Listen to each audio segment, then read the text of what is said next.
Chapter 3. Ora et Labora. Tap, tap, tap. I poke harder.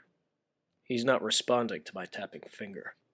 Sophia wouldn't have a chance waking this guy up. Maybe not even with her 5 a.m. screeching. The grungy man turns his head away from me. Hey pal, we've landed. Wake up.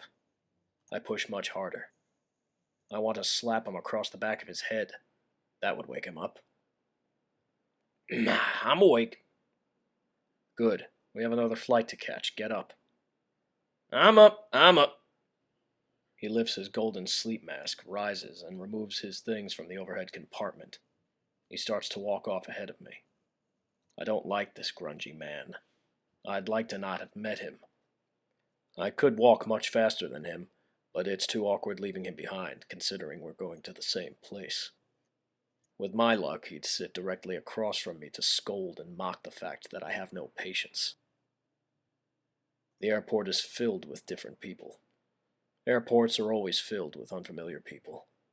In Birmingham, perhaps because I know I'm home, or anyone who gets on there is a native, but elsewhere is always filled with strange-looking groups. The gene pools are unusual, I guess. I've never quite put my finger on it. There are different noses, different jawlines. The cheeks sit higher or wider. The cheekbones, that is. The people are shaped distinctively. I'm not speaking about the foreigners. Of course Asians and Arabs look different. No, I'm speaking of the white people. I assume it's because other groups immigrated here initially. I don't know. Maybe they're more German. We walk silently near each other to our terminal. This airport is much busier, or as busy as an airport should be. The world has woken up by now. The sunlight blazes through each window, illuminating all the dust and debris, everyone's shared dandruff, and fuzz floats in the air above. We really do return to dust. We are not much more than that. This flight is packed out, yet the sleepy man is sitting nearby. I can see his gigantic fuzzy head bobbing a few rows ahead. He's an invasion of everyone's personal space. Luckily, none of my new neighbors have acknowledged my existence. I'm invisible, and so are they. They stare boringly into the air with their fat faces and decades of wrinkles. It's a long time before we were in the air. I liked things much better during the coronavirus, with everything empty. Places were easy to navigate. People weren't around to get confused about their seats and to pack their carry-ons correctly. I bring out my laptop and skim through the news. I feel like journaling more, but writing in a code is pretty embarrassing, if I'm honest, and I don't want my neighbors gawking at it. There's been some fascinating headlines this year. Priests are being murdered, but some are looking more like suicides. The investigators aren't talking much about it. Some say it might be depression and violence caused by social distancing. A priest in San Francisco was found in an alley. A few months later, one from Miami, and so on. I'm sick of them being treated like martyrs by their cult followings. None of them were martyrs. They weren't good ones. What's funny are all the theories behind it. The average person may think they must be hate crimes or attacks on Catholics in general, probably performed by some Muslims. Others believe it's some New World Order plans afoot. Still, what a joy it is to see less of their opinions, too. The radio silence that has been building is such a great relief from the constant revisionism plaguing this era. It's not silent enough. There are still new ideas. There are still new rising stars to fill the void of missing heresy. I don't think I'll ever be done. I don't know. I didn't really plan on ever being done, but I often miss the simplicity. I take this time to research the next priest that may end up like the others. He's a bad one, too. He's an apologist for gay marriage and allows the perspective that such marriages will be done within the church, by the church, eventually. He never quite says anything to discourage that idea. He never corrects it. I know he has demons. He must, especially considering he's helped exonerate perverts. People that are on that front are always looking forward. It's not a question of gay marriage, which shouldn't be a question whatsoever. but it's a question of what's next. How far is culture from pedophilia? How long before people aren't even apologized to? It's a natural sexual preference, they will say. It's beyond our realm of understanding. They're not evil. They're humans too. They make TV shows sexualizing children, and the devils come out to defend them. The blue check marks aren't hiding their opinions, but broadcasting them for all to read, for all to agree, eventually. The hive mind is at work, and the general population is receiving their updates. They will comply with every disgusting thing they put out. The bad ones will be there to guide religious down such a dismal road as well. I think maybe one day I will be done. At the rate the world is going, we're due for a collapse. Morals always go first. It's like an air balloon. You can only cut away so much weight. Father Davis McKinney, a Jesuit. He's a sort of big fish in the world of homo heresy. He has everyone convinced that God makes people gay. People then assume that if God makes you a certain way, then God wants you to behave that particular way. That it's God's blessing to pursue happiness. I want to be clear. God does not make you a sinner. God does not make you gay any more than he makes you a pedophile. The world does that. Abuse does that. You do that. The guy beside me has begun to snooze. I can get to journaling once again. She felt spiritually responsible for me ever since I asked for directions to heaven. I didn't understand the Mass and had committed some abuses here and there to the body of Christ that I wasn't even aware of. I was a barbarian crashing the heavenly feast.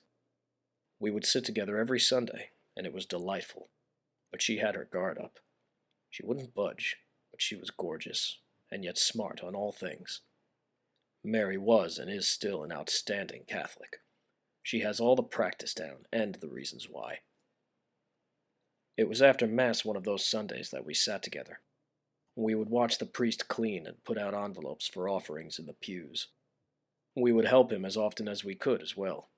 Mary got the broom, and I steadied the dustpan, collecting all the dirt that people carried into that holy place.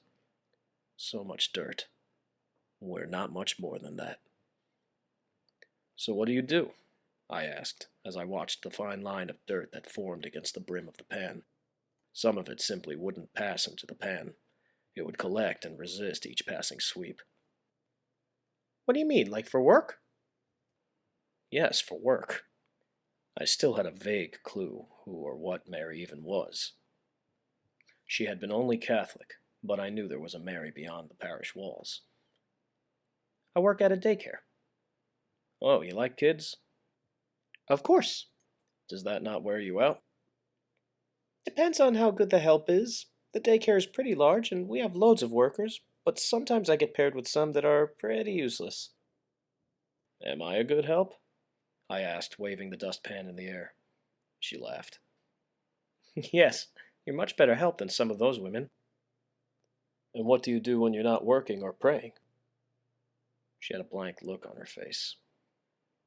I guess I do a whole lot of nothing. I work 9 hours, go home, read maybe, watch TV, talk to my friends online. I don't know. Girl, we need to get you out of the house. Why? Life is more than working and praying, I dumbly said, utterly unaware of ora et labora. Is it? She laughed. Yes, I think so. We make money to live. We should live, sometimes at least. Living is too expensive. Going to the park is free. Ora et labora. Carpe diem, I said. Saint Benedict said ora et labora. I don't know who said carpe diem. Well, working and praying is the easiest way to live a saintly life. It cuts out all the sin. You can't sin or offend God if all you do is work and pray. You'd have to really work to be an offense to God, Mary. You're a pretty spotless person. I don't think it's possible. I'm not perfect. Pretty darn close, came an Irish voice. It was the priest, laughing as he jabbed at me. He only jokingly made the voice. He had Irish roots, but was no more Irish than the pubs downtown. Oh, Father, you should know I'm a sinner. It's all nothing. I hear all sorts of things. I hear horrible, horrible things every week from dozens of mouths. Mary almost full of grace. He laughed. Father, I began, how does one convert? By mopping! He laughed again while he opened the janitor's closet. He rolled out the empty yellow bucket with a filthy mop that sat in it. You really want to convert? Yes. Why? The priest asked, winking at me. He knew Mary probably had a large part in it. Seems like a nice alternative to hell. Worked for me. The priest laughed. He was always laughing. I don't understand how someone could face the madness of unmasked humanity every day and still find hope and joy. So? Do you have proof of a Christian baptism? Proof? Have you been baptized? Yes, probably about 3 times. The priest rolled his eyes.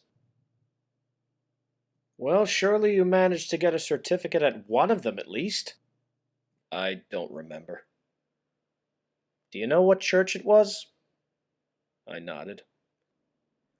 Well, if you give them a call, I'm sure they'll have a record of one of them. Bring me a copy of one, and I'll work with you. He ran off to some other work and left us with the mop and bucket. The church wasn't gigantic, but the floor space seemed so. It was so much floor. The ancient tiles didn't look any cleaner as the mop passed over them. The age only shimmered beneath the murky mop water. I liked the age of the church. Don't think I'm not a fan of it. Newly built churches are too clean. The walls are blank and cheap, like set pieces. The old church was made by a hard-working class of Americans and immigrants who had long been put to rest. Even during its building, amid the Great Depression, work did not stop. People still cared about God when their wallets and stomachs were empty. They slaved away to build something that allows the mind to travel to heaven itself. The age didn't bother me. There was and still is something magical about it all. I thought of all the souls that left their dust and sins behind on the path to heaven. It seemed almost sinful to clean too hard. Mary didn't seem to understand this when I talked about it later on. She wanted the church to be spotless as heaven. I'd tell her that we'd never be able to afford golden floors and pearl doors. I've got to get going, she said. We had only finished mopping the major traffic areas. I guessed that's all we really needed to do that night, but I wasn't ready to say goodbye for the week. Where's the time gone? I flipped out my phone. It was dark outside. The time was close to 7. That's how it goes. Thanks for helping today. We don't always need to clean so much, just once a month. Well, would you like to get dinner? My stomach's been growling for the past hour. I know, I've heard. She laughed. But I can't. I've got some things to get to back home. It just sounded like an excuse to me. It most certainly was. I didn't mind if she didn't want to eat that night, but I really desired the extra time with her. I'll walk you out. Don't be silly. How's that silly? We're in the hood. I hadn't thought of that until then. We were on the west side of Birmingham after sundown. It seemed almost irresponsible that the priest would even allow her to clean this late. Does the priest not realize this? We usually clean on Saturdays in the morning or at noon. The other women are on a retreat, so it was just last minute today, I guess, and I didn't keep track of time. I see. Well, let me walk you out to your car then. She seemed a bit uncomfortable. I didn't know what it was. Maybe she was worried about going out there. I assumed she wasn't aware of the danger until I had mentioned walking her out. It wasn't simple chivalry on my part. Birmingham has always been one of the top cities for violent crimes per capita. Though I'd even walk her out had we been in the suburbs. She was too beautiful, too pure. She was a light for all the wicked to attract to, like the insects they were. Okay. I led her out the doors and into the dimly lit darkness with sparsely placed halogen lights. The orange glow resembled hell after we exited the church filled with saints and the incense-stained air. I walked with her as she quickened for her car. Sirens in the distance howled, and I had my head on a swivel. Every shadow seemed intent on violence. She unlocked her car and I reached to open it for her. "I've got it," she snapped as she cut past me. She was suddenly angry. "I'm sorry, would you like me to drive behind you?" I asked as she sat down in her car. I thought of all the hijackings and kidnappings. What if she needed to stop for gas? What if she became lost? I worried. "No."